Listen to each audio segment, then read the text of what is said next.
तो good morning guys. तो चलिए स्टार्ट करते हैं आज के यानी कि 14 अप्रैल के इंपॉर्टेंट करंट अफेयर्स को। तो इस प्रश्न में आपसे पूछ रहे हैं कि 2031 में 2031 में फीफा वुमेन्स वर्ल्ड कप की मेजबानी कौन सा देश करेगा।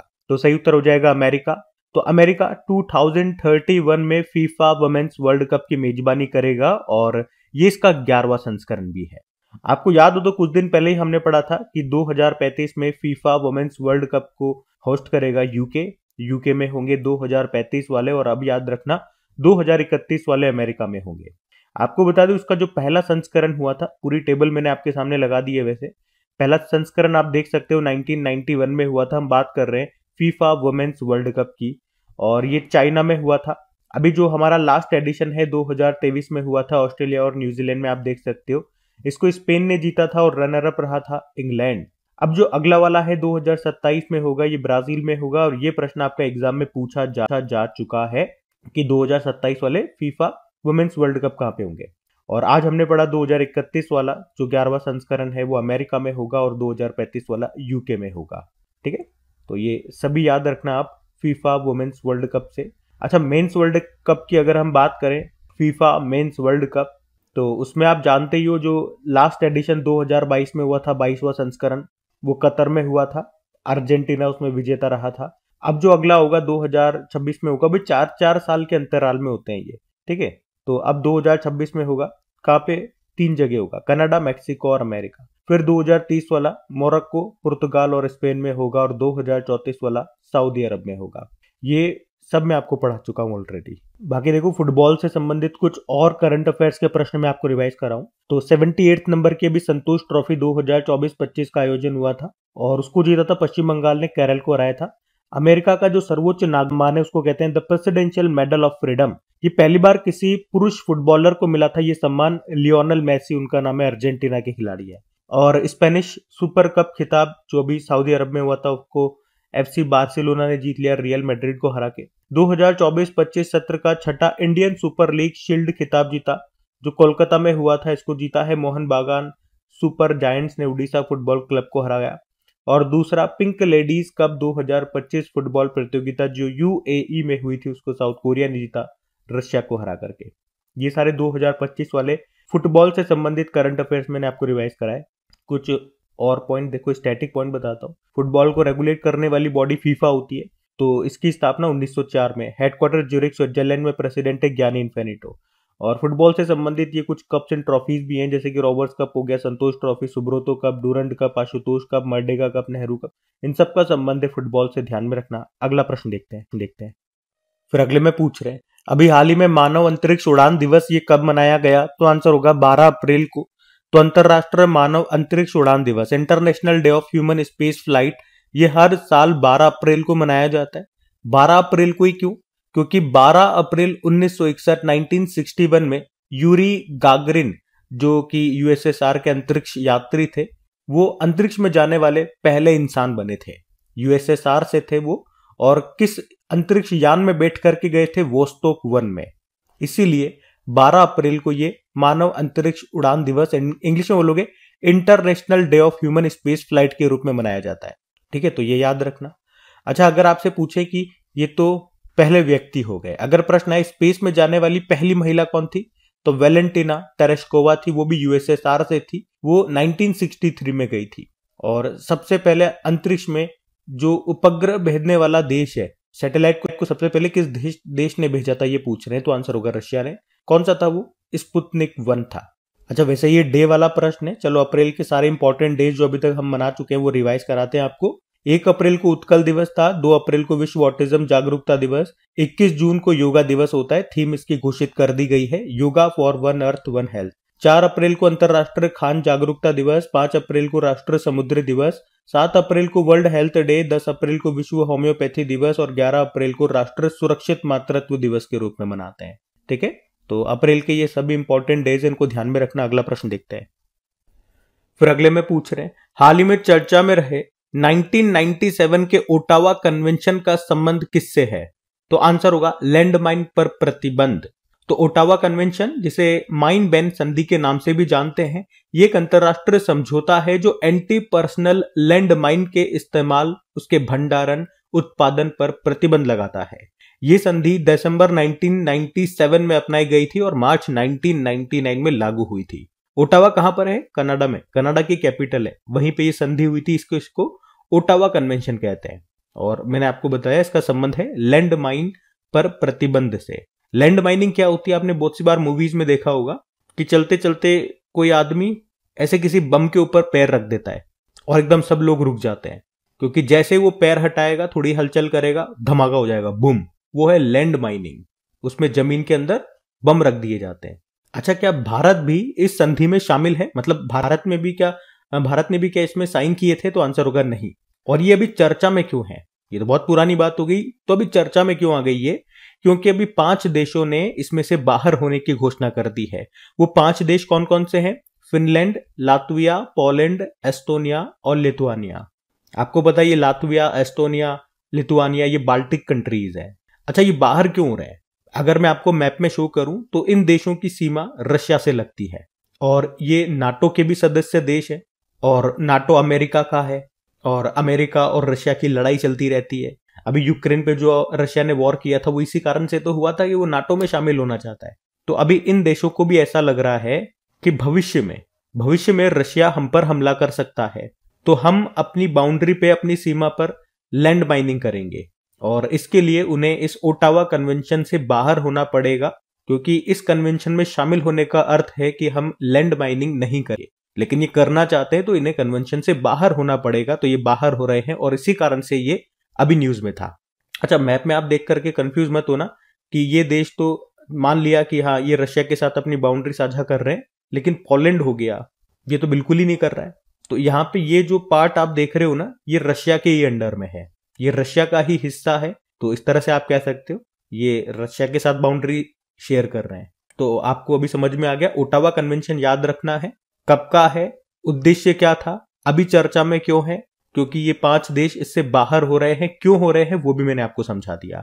अच्छा, इसी तरह से अगर आपसे पूछूं कि मॉन्ट्रियल प्रोटोकॉल, इसकी अगर अपन बात करते हैं तो ये कहां पे हुआ था? भाई मॉन्ट्रियल कहां पर है? कनाडा में हुआ था। कब हुआ था? 16 सितंबर 1987 में। और उद्देश्य क्या है? ओजोन परत के संरक्षण के लिए ये हुआ था और इसमें क्लोरोफ्लोरोकार्बन या आप बोल दो फ्रियोन पर प्रतिबंध लगाया गया था, जो पहले रेफ्रिजरेटर में, एयर कंडीशन में इस्तेमाल होती थी। ये हमारे ओजोन परत के लिए सुरक्षित नहीं है।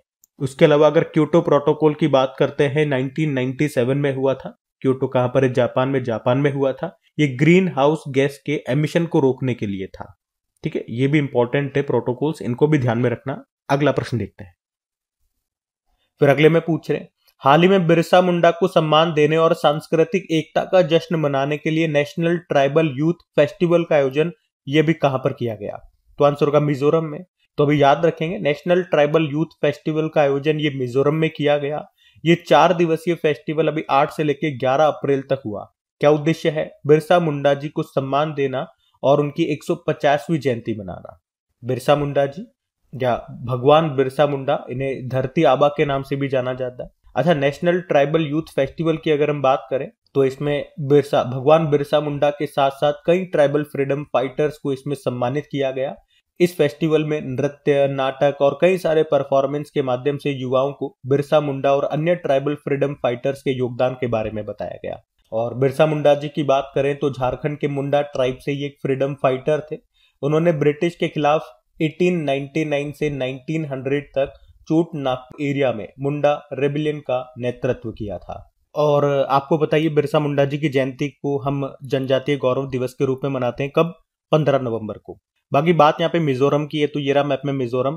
कैपिटल होती है एजॉल, मुख्यमंत्री हैं लाल दुहोमा और गवर्नर है वीके सिंह। चापचारपुट महोत्सव यहाँ पे मनाया जाता है, एंथोरियम महोत्सव मनाया जाता है। बना खाई स्कीम, हैंड होल्डिंग स्कीम अभी पिछले साल यहाँ पे शुरू हुई थी, तो ये बातें भी ध्यान में रखना। अगला प्रश्न देखते हैं। फिर अगले प्रश्न में पूछ रहे हैं कि कोलोसल बायोसाइंसेज किस देश की बायोटेक कंपनी है जिसने डायर वुल्फ की विलुप्त प्रजाति को फिर से जीवित करने में सफलता हासिल की है? तो आंसर होगा अमेरिका। तो कोलोसल बायोसाइंसेज ये अमेरिकी बायोटेक्नोलॉजी और जेनेटिक इंजीनियरिंग कंपनी है। ये कंपनी ऊनी मेमथ, तस्मानियाई बाघ, उत्तरी सफेद गेंडा, भेड़िया और डोडो पक्षी सहित कई विलुप्त जानवरों को कंजर्व करने के लिए काम कर रही है। और अभी इसी कंपनी ने अभी हाल ही में 12,500 साल पहले विलुप्त हो चुके डायर वुल्फ की विलुप्त प्रजाति को फिर से जीवित करने में सफलता हासिल कर ली है। और कैसे किया होगा फिर से जीवित? क्लोनिंग के थ्रू। तो कौन सी कंपनी है याद रखना, कोलोसल बायोसाइंसेज कंपनी है। किस देश की कंपनी है? अमेरिका की कंपनी है। तो आपको लेकर के चलते हैं अमेरिका। ये रहा मैप में अमेरिका। देखो अमेरिका की जो कैपिटल है वॉशिंगटन डीसी है। प्रेसिडेंट डोनाल्ड ट्रंप हो गए 47 नंबर के। रिपब्लिकन पार्टी है, इनकी पार्टी का नाम है रिपब्लिकन पार्टी। वाइस प्रेसिडेंट है जेम्स डेविड वेंस या जेडी वेंस आप बोल दो। और ये पॉइंट अभी मैं आपको बता ही चुका हूं कि अमेरिका का जो सर्वोच्च नागरिक सम्मान है उसका नाम है the presidential medal of freedom. अभी पहली बार किसी पुरुष फुटबॉलर को मिला था, लियोनेल मेसी उनका नाम है। और ये प्रश्न एग्जाम में पूछा जा चुका है कि 123 एग्रीमेंट का संबंध किससे है? India US civil nuclear agreement से है। 2008 में ये एग्रीमेंट हुआ था। ठीक है, तो ये किसी न्यूज के कारण ये प्रश्न चर्चा में भी था, तो एक बार फिर से ये न्यूज मेरा ध्यान में रखना। और अमेरिका की एक मैगजीन है ट्रैक एंड फील्ड, और उसने किस भाला फेंक खिलाड़ी को 2024 का सर्वश्रेष्ठ भाला फेंक एथलीट नामित किया था? नीरज चोपड़ा को। ग्लोबल फायर पावर इंडेक्स 2025 में भारत चौथे स्थान पर है, तो टॉपर अमेरिका रहा। अमेरिका ने लेजर वेपन हेलियोस का सफल परीक्षण किया था। और अमेरिका वर्ल्ड हेल्थ ऑर्गेनाइजेशन और United nation human right council से अलग हो गया है। वित्त वर्ष 2023-24 में भारतीय निर्यात का शीर्ष गंतव्य देश अमेरिका रहा। अंग्रेजी को आधिकारिक भाषा घोषित कर दिया इन्होंने। और आप साथ में यहाँ पे बताओ कि अमेरिका ने अपना नेशनल बर्ड किसे घोषित किया था? बाकी एम ट्यूरिंग पुरस्कार 2024, जिसे कंप्यूटिंग का नोबेल पुरस्कार कहते हैं, ये अभी एंड्रयू जी बार्टो और रिचर्ड एस सटन को मिला। ये अमेरिकी हैं। एलन मैथिसन ट्यूरिंग को कंप्यूटर विज्ञान के जनक के रूप में जाना जाता है, ये लाइन भी याद रखना। और आरबीआई सर्वेक्षण के अनुसार वित्त वर्ष 2023-24 में भारत में धन प्रेषण यानी कि रेमिटेंस का सबसे बड़ा जो सोर्स रहा है वो है अमेरिका। सबसे ज्यादा पैसा मतलब अमेरिका से आया है हमारे यहाँ पे। ठीक है, तो ये सब पॉइंट्स में आप ध्यान रखना। अगला प्रश्न देखते हैं। फिर अगले में पूछ रहे हैं, हाल ही में फॉरेन एक्सचेंज बिजनेस कंपनी, इसका नाम है थॉमस कुक, इसने अपना ब्रांड एम्बेसडर किसे बनाया? तो आंसर होगा कार्तिक आर्यन को। तो अभी हाल ही में सिंपल सा याद रखेंगे, फॉरेन एक्सचेंज बिजनेस कंपनी है थॉमस कुक, उसने कार्तिक आर्यन को अपना ब्रांड एम्बेसडर बनाया है। ब्रांड एम्बेसडर्स वाले प्रश्न में यही याद रखा जाता है किसने किसको बनाया। अभी कुछ और इंपॉर्टेंट ब्रांड एम्बेसडर्स में आपको रिवाइज कराऊं, जैसे यूनाइटेड नेशन रेफ्यूजी एजेंसी के ब्रांड एम्बेसडर गुडविल एम्बेसडर बने थे थियो जेम्स, ये यूके के एक्टर हैं। यूनिसेफ इंडिया की बनी थी करीना कपूर खान। यूरोग्रिप टायर के बने थे महेंद्र सिंह धोनी। और एक डेनिम ब्रांड है लेविस, उसके ग्लोबल एम्बेसडर बनाए गए थे दिलजीत दोसांझ। फेडरल बैंक की बनी थी विद्या बालन। फ्रांस की नारिका कंपनी ने सानिया नेहवाल को बनाया था, जो कि बैडमिंटन प्लेयर है। और ये कंपनी भारत का एकमात्र German lab certified sanitary products बनाती है। अंधेपन से लड़ने के लिए विजन 2020 इंडिया का सद्भावना राजदूत नियुक्त किया था कृष्णमाचारी श्रीकांत को। फिट इंडिया आइकॉन के बने थे आयुष्मान खुराना। गो आईबीओ के बने थे ऋषभ पंत। उसके अलावा भी टाटा मोटर ने बनाया था विक्की कौशल को। Larsen and Toubro finance limited के जसप्रीत बुमराह बने थे। और अभी अमेरिकी फुटवेयर कंपनी है स्केचर्स, उसके भी बने थे जसप्रीत बुमराह। तो ये सब भी ध्यान में रखना। अगला प्रश्न देखते हैं। फिर अगले में पूछ रहे हैं कि अभी हाल ही में सांबा वट्टल को जीआई टैग दिया गया है, इसका संबंध किससे है? तो आंसर होगा ये एक मिर्च है। तो अभी सांबा वत्थल इसको जीआई टैग दिया गया, जो कि विरुद्धुनगर तमिलनाडु की मिर्च है। ये अपने लाल रंग और अलग स्वाद और कम तीखेपन के लिए जानी जाती है। इसे साउथ इंडिया में खाने में इस्तेमाल किया जाता है। ये मिर्च तमिलनाडु के विरुद्धुनगर में उगाई जाती है और अभी इसको जीआई टैग मिल गया। आपको याद होगा इसी तरह से अभी इसी साल हमने पढ़ा था कि वारंगल तेलंगाना की चपाता मिर्च को भी अभी जीआई टैग दिया गया था। तो दो तरह की मिर्च हो गई जिनको इसी साल अभी जीआई टैग मिला है। एक तो ये सांबा वत्थल हो गई और एक वारंगल तेलंगाना की चपाता मिर्च हो गई। जीआई टैग काफी बार पढ़ चुके हो। जीआई टैग मतलब ज्योग्राफिकल इंडिकेशन। एक्ट है 1999 का, लागू हुआ 2003 में और पहली बार दिया गया 2004-05 में। दार्जिलिंग टी को पश्चिम बंगाल की है। एक बार किसी प्रोडक्ट को अगर आप जीआई टैग दे दोगे तो वो वैलिड रहेगा 10 से 10 सालों तक।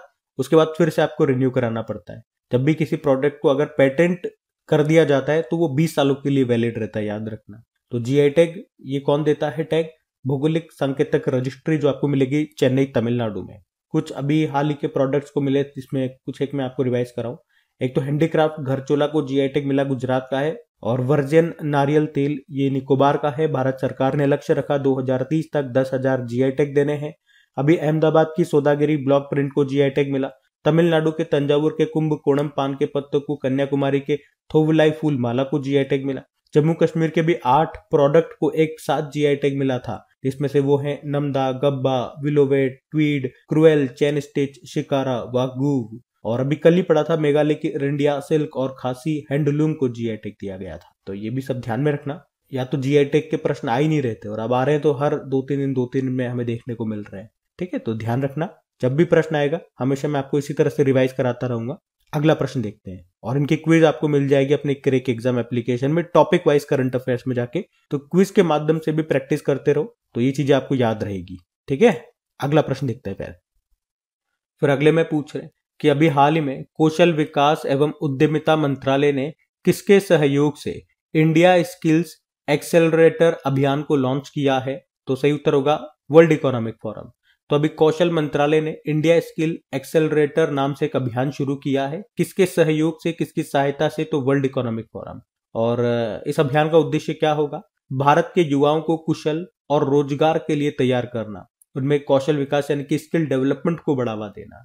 और यह अभियान स्किल इंडिया मिशन के तहत आता है, जो कि भारत को आत्मनिर्भर बनाने और युवाओं को रोजगार के अवसर प्रदान करने का व्यापक कार्यक्रम है। अच्छा, ये प्रश्न आप ध्यान से देखो तो एक बार एग्जाम में आ चुका है, मैं आपको बताता हूँ। ये एसएससी में पूछा गया था, स्किल इंडिया मिशन ये कब शुरू हुआ था? तो इसको भी आप याद रखना, 2015 में ये शुरू हुआ था। ठीक है, और आज जो हमने प्रश्न पढ़ा वो है इंडिया स्किल्स एक्सेलरेटर प्रोग्राम। इसको कौशल मंत्रालय ने शुरू किया, किसके साथ मिलकर के? वर्ल्ड इकोनॉमिक फोरम के साथ मिलकर के। और वर्ल्ड इकोनॉमिक फोरम की बात करते हैं तो देखो, स्थापना होती है 1971 में। क्लॉस स्वेब इसके संस्थापक है, हेडक्वार्टर कोलोनी स्विट्जरलैंड में है और प्रेसिडेंट वर्तमान में है बॉर्ज ब्रेंडे। ये कुछ इंडेक्सेस, कुछ रिपोर्ट जारी करता है, वो भी आप देख लो जो इंपॉर्टेंट है। Global risk report, energy transition index, global competitiveness index, global gender gap index, global travel and tourism index. इसमें ये प्रश्न आपके एग्जाम में पूछे भी जा चुके हैं कि ये रिपोर्ट कौन जारी करता है? तो वर्ल्ड इकोनॉमिक फोरम आंसर होगा। ठीक है, तो ध्यान में रखना। अगला प्रश्न देखते हैं। फिर अगले प्रश्न में पूछ रहे कि अभी हाल ही में तमिलनाडु ने किसके सहयोग से नीलगिरी ताहर की गणना शुरू की है? तो आंसर होगा केरल। तो अभी तमिलनाडु और केरल ने मिलकर के नीलगिरी ताहर की गणना शुरू की है। नीलगिरी ताहर ये तमिलनाडु का राजकीय पशु है और आपको याद हो तो इसके संरक्षण के लिए तमिलनाडु नीलगिरी ताहर प्रोजेक्ट ऑलरेडी शुरू किया जा चुका है और अभी इसकी गणना शुरू कर दी गई है। अच्छा, अभी ही क्यों करी? क्योंकि नीलगिरी ताहर ये सबसे ज्यादा पाए जाते हैं एरविकुलम नेशनल पार्क में, जो कि केरल में है। और अभी इसकी 50वीं वर्षगांठ मनाई जा रही है एरविकुलम नेशनल पार्क की, और इसीलिए इसकी अभी गणना शुरू कर दी है तमिलनाडु ने केरल की साथ मिलकर के, या यूं कहूं कि तमिलनाडु और केरल ने मिलकर के। अब बात यहाँ पे केरल की है, तो ये रहा मैप में केरल। केरल की कैपिटल तिरुवनंतपुरम होती है। मुख्यमंत्री पिनाराई विजयन, गवर्नर है राजेंद्र विश्वनाथ अर्लेकर। यहाँ का राजकीय पशु है हाथी, पक्षी है ग्रेट हॉर्नबिल, पुष्प है कोनिकोना, वृक्ष है नारियल का फल है कटहल का, मछली है ग्रीन क्रोमाइड। और साइलेंट वैली नेशनल पार्क हो गया, Periyar national park, Eravikulam national park, Anamudi Shola national park है यहाँ पे।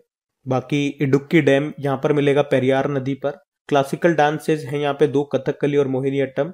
क्लासिकल लैंग्वेज मलयालम चलती है।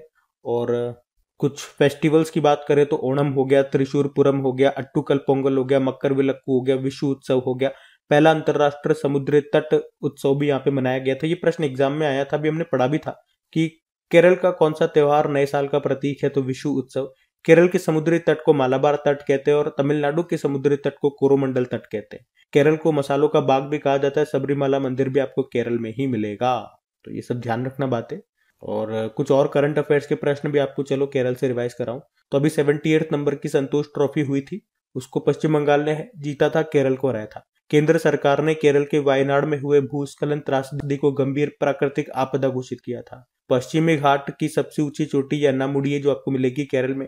केंद्रीय नारियल अनुसंधान संस्थान सेंट्रल कोकोनट रिसर्च इंस्टीट्यूट है केरल में। कवचम ये अभी यहाँ पे लॉन्च हुआ था। गो समृद्धि मवेशी बीमा योजना शुरू हुई थी। अट्टूकल पोंगल महोत्सव ये केरल में मनाया जाता है, 10 दिनों तक चलता है, जबकि पोंगल उत्सव तमिलनाडु का है, 4 दिनों तक चलता है। वरिष्ठ नागरिक आयोग स्थापित करने वाला पहला भारतीय राज्य बना था केरल। तो ये सब बातें केरल से याद में रखना। अगला प्रश्न देखते हैं।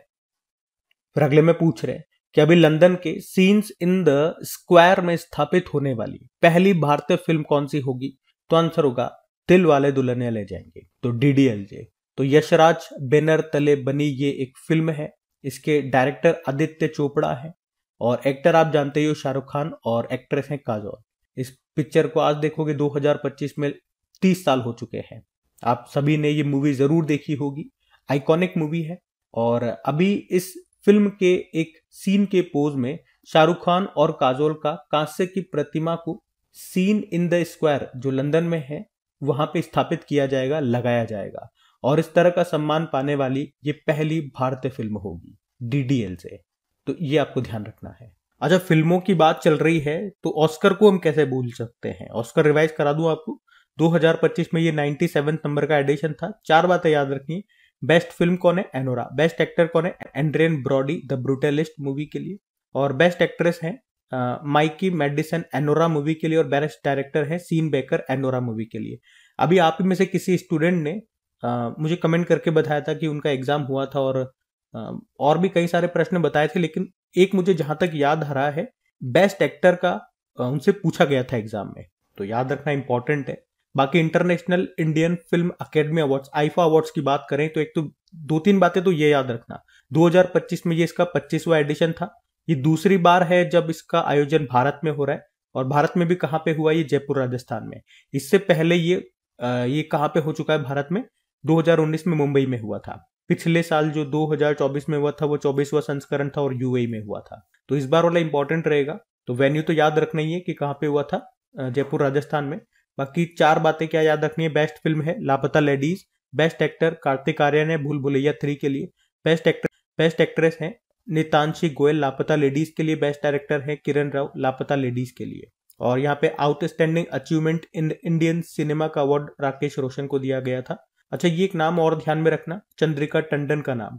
भारतीय मूल के अमेरिकी संगीतकार हैं। अभी 67 नंबर के जो ग्रैमी अवार्ड्स हुए थे उसमें इन्होंने अपनी एल्बम त्रिवेणी के लिए अभी ग्रैमी अवार्ड जीता था।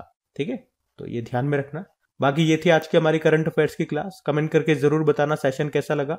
अच्छा लगा तो प्लीज वीडियो को लाइक जरूर करना, दोस्तों के साथ में शेयर जरूर करना। इनकी प्रैक्टिस के लिए अभी क्विज बना करके डाल दी जाएगी आपकी क्रेक एग्जाम एप्लीकेशन पे। वहीं पे इनकी पीडीएफ भी आपको मिल जाती है, डिटेल्ड पीडीएफ।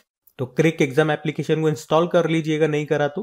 कहां मिलेगी एप्लीकेशन? लिंक डिस्क्रिप्शन बॉक्स में गिवन है, या फिर डायरेक्ट गूगल प्ले स्टोर पे जाकर के आप उसे इंस्टॉल कर सकते हो। अभी चलो कल के करंट अफेयर्स का भी क्विक रिवीजन कर लेते और सेशन एंड करते। तो कल पहला प्रश्न पूछा था विशु त्योहार ये कहां पे मनाया जा रहा है? तो आंसर होगा केरल में। फिर पूछा था अभी किसे committee of scientific advisers medal of achievement से सम्मानित किया गया? डॉक्टर अम्बरीश मित्तल को। फिर पूछा आईपीएल में 1000 छक्के और चौके लगाने वाले पहले खिलाड़ी बन गए विराट कोहली। डीआरडीओ ने सुखोई 30 MKI से लॉन्ग रेंज ग्लाइड बॉम्ब का सफल परीक्षण किया, उसका नाम है गौरव। फिर पूछा अंतरराष्ट्रीय सौर गठबंधन के कंट्री पार्टनरशिप फ्रेमवर्क पर हस्ताक्षर करने वाला पहला अफ्रीकी देश कौन सा बना था? मॉरिशस। और दुनिया के जंगलों का मानचित्रण करने के लिए बायोमास मिशन अभी लॉन्च किया या लॉन्च करेगा यूरोपियन स्पेस एजेंसी। भारत सरकार ने किस देश के निर्यात के लिए ट्रांसशिपमेंट ट्रांजिट सुविधा को बंद कर दिया? बांग्लादेश। और sky tracks world airport awards 2025 में किसे सर्वश्रेष्ठ हवाई अड्डे का खिताब मिला? चांगी इंटरनेशनल एयरपोर्ट जो सिंगापुर का है। किस राज्य के रेंडिया सिल्क और खासी हैंडलूम को जीआई टैग मिला? मेघालय। और आखिरी प्रश्न पूछा था केंद्र ने फ्रांस से नौसेना के लिए कितने राफेल MZ खरीदने को मंजूरी दी है? तो आंसर होगा 26।